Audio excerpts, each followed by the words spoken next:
C'est une artiste algérienne née en France et qui a obtenu la nationalité égyptienne. On la surnomme la reine de la musique arabe.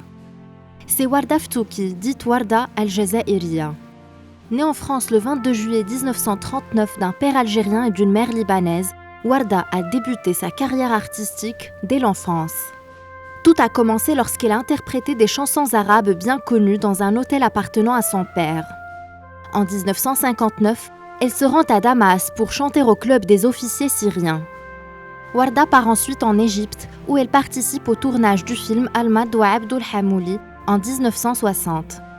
Mais elle est rapidement éloignée du pays après que le président Gamal Abdel Nasser a eu vent de révélations sur une supposée relation avec le ministre égyptien de la guerre.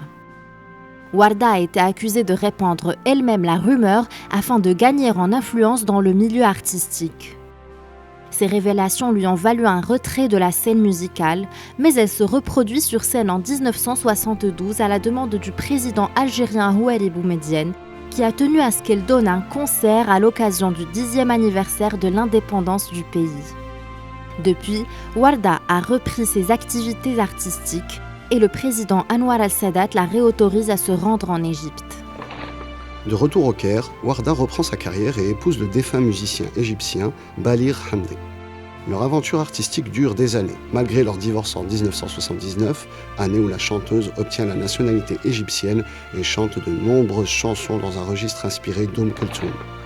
Warda collabore aussi avec des compositeurs de renom, Farid El-Atrash, Mohamed Abdel Wahab, Riyad Al-Sanbati ou encore Ammar Al-Shiraï. On la retrouve par ailleurs dans des téléfilms et des œuvres cinématographiques telles que Liya Dounia, Ayali El Yazaman et Sot Al-Hub.